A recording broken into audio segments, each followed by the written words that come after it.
केंद्र सरकार के जो 3 कृषि से जुड़े अध्यादेश थे जिन्हें सरकार लगातार ऐतिहासिक सुधार बता रही थी कृषि के क्षेत्र में, उनके खिलाफ लगातार प्रोटेस्ट हो रहे थे, आंदोलन हो रहे थे। और आज एआईकेएससीसी के नेतृत्व में पूरे देश में इस तरह से किसान ट्रैक्टर मार्च निकाल रहे हैं। और अभी हम हरियाणा के तोशाम में हैं और ये जो मार्च है उसकी अगुवाई कर रहे हैं जय किसान आंदोलन के अध्यक्ष योगेंद्र यादव जी। योगेंद्र जी, जो तमाम लगातार हम देख रहे हैं प्रोटेस्ट और लगातार सरकार का ये कहना कि ये ऐतिहासिक फैसला है, ऐतिहासिक अध्यादेश है और ये दिन भी बड़ा ऐतिहासिक है, क्या है इस अध्यादेश से किसानों को दिक्कत और क्या डर है?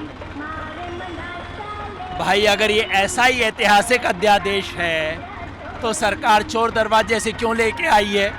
देश भर में कोरोना है, लॉकडाउन है, किसान परेशान है। किसान कह रहा है मेरे को डीजल सस्ता दे दो, किसान कह रहा है मुझे फसल का दाम दे दो। वो देने की बजाय सरकार वो कानून लेके आती है जिसे किसान ने मांगा नहीं है। तो अगर इतनी महान चीज़ है तो भाई चोर दरवाजे से क्यों लेके आ रहे हो? अगर इतनी महान चीज़ है तो देश का कोई किसान संगठन इसके पक्ष में क्यों नहीं है? खुद आरएसएस वाले इसका विरोध क्यों कर रहे हैं? अगर इतनी महान चीज़ है तो क्यों नहीं कृषि मंत्री आते, किसानों के बीच खड़े होकर बताते कि क्या हो रहा है? सच बात ये है कि ये किसानों के साथ ऐतिहासिक धोखा हो रहा है। पिछले 15-20 साल से किसानों के खिलाफ करने की जो कोशिश हो रही थी, जो सरकारों की हिम्मत नहीं होती थी, वो अब कोरोना का बहाना लेके वो कानून लाए गए हैं जो कि घोर किसान विरोधी हैं। ये कानून कंपनी राज स्थापित कर देंगे। ये जो 3 कानून हैं जिनका लंबा लंबा नाम सरकार ने रखा है, वास्तव में इसका नाम होना चाहिए, पहला कानून है जमाखोरी खोलो कानून, दूसरा कानून है मंडी तोड़ो कानून और तीसरा कानून है ठेके की खेती, कंपनी राज शुरू करो कानून। इसमें एक जो कानून है, जो अध्यादेश 3 अध्यादेश हैं उसमें से 2 अध्यादेश तो सीधे किसानों से जुड़े हुए हैं, लेकिन एक अध्यादेश एक ऐसा है जो आपने बताया आवश्यक वस्तु अधिनियम में जो उन्होंने बदलाव किए संशोधन में, वो आम लोगों के लिए भी इफेक्टिव करेंगे अगर कालाबाजारी बढ़ती। अब तो हालांकि वो कानूनी कालाबाजारी नहीं होगी, किसानों के साथ आम लोगों का आप क्या देख रहे हैं, कितना लोग इसमें जुड़ पा रहे हैं इस प्रोटेस्ट में आप लोगों के साथ? ये जो एसेंशियल कमोडिटीज़ एक्ट कालाबाजारी को रोकने के लिए बताया गया था, इसके 2 उद्देश्य थे। एक तो ये कि गरीबों को महंगी चीज़ें ना मिलें, चीज़ों की कालाबाजारी होके बहुत महंगा ना कर दिया जाए उन्हें। दूसरा ये था कि किसानों को मजबूरी में उनसे औने पौने दाम पे चीज़ें ना खरीदी जाएं।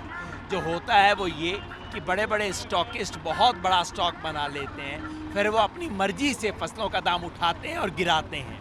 इससे रोकने के लिए बना था। तो इस कानून से सिर्फ और सिर्फ स्टॉकिस्ट को फ़ायदा होगा, थोक व्यापारियों को फ़ायदा होगा। इधर किसान मारा जाएगा और उधर गरीब मारा जाएगा जिसने इसका उपभोग करना है। अभी आप क्या देख रहे हैं जो लगातार प्रोटेस्ट हो रहे हैं, कितना दबाव बना पाए हैं? क्योंकि अध्यादेश पारित हुआ, उसे नोटिफाई कर दिया गया, तो दबाव कुछ लग रहा है आपको कि हो पा रहा है कि वाकई में, या फिर ये अध्यादेश अब कानून की शक्ल भी ले लेंगे कुछ दिनों में? ये अध्यादेश तो कानून नहीं बनेगा जब तक संसद के सामने इसे पेश न किया जाए। और इस बीच पूरे देश में किसान आंदोलन की एक नई फिजा शुरू हो गई है। पिछले 2 सप्ताह में पंजाब में हुआ, हरियाणा में हुआ, कर्नाटका में हुआ, बंगाल में हुआ और आज पूरे देश में 9 अगस्त क्रांति दिवस को पूरे देश में सैकड़ों जगह पे किसान जा के अपना प्रतिवेदन दे रहे हैं। हम भी यहाँ तोशाम हरियाणा में किसानों के साथ जाके तहसीलदार को प्रतिवेदन देंगे, उसके ज़रिए हम प्रधानमंत्री राष्ट्रपति तक अपनी बात पहुँचाएंगे कि ये जो 3 किसान विरोधी अध्यादेश हैं इन्हें वापस दिया जाए, नहीं तो किसान उसी तरह से सड़कों पे उतरेगा जैसे सन 2014 में भूमि अधिग्रहण अध्यादेश के खिलाफ उतरा था और मजबूर किया था सरकार को, जैसे आरसीईपी पे मजबूर किया था सरकार को वापस लेने के लिए, उसी तरह से किसान आज मजबूर करेगा इस सरकार को इन्हें वापस लेने के लिए। बहुत शुक्रिया। तो ये जो आप पीछे पूरा ट्रैक्टरों का एक जत्था देख रहे हैं, सैकड़ों ट्रैक्टर इस जत्थे के साथ, और इसी तरह के प्रोटेस्ट देश के कई हिस्सों में आज के दिन किए जा रहे हैं। मांग सिर्फ एक है कि जो 3 अध्यादेश जिन्हें सरकार बता रही है कि वो ऐतिहासिक कदम है, उन्हें वापस लिया जाए। खासतौर पर उस वक्त जब कुछ ही दिन पहले प्रधानमंत्री नरेंद्र मोदी ने किसानों का धन्यवाद दिया था, क्योंकि उन्होंने लॉकडाउन और कोरोना के दौरान लगातार काम किया था, देश का खाद्यान्न भंडार लगातार उन्होंने भरने की कोशिश की थी। लेकिन उसी दौरान जब किसान सड़कों पर उतरे हैं, तो ये सोचने वाली बात है कि आखिर ऐसा कौन सा ऐतिहासिक फैसला हो सकता है जिसके विरोध में खुद किसान इस तरह से प्रोटेस्ट कर रहे हों। हरियाणा से कैमरा पर्सन सोमेन के साथ शशांक पाठक, स्वराज एक्सप्रेस।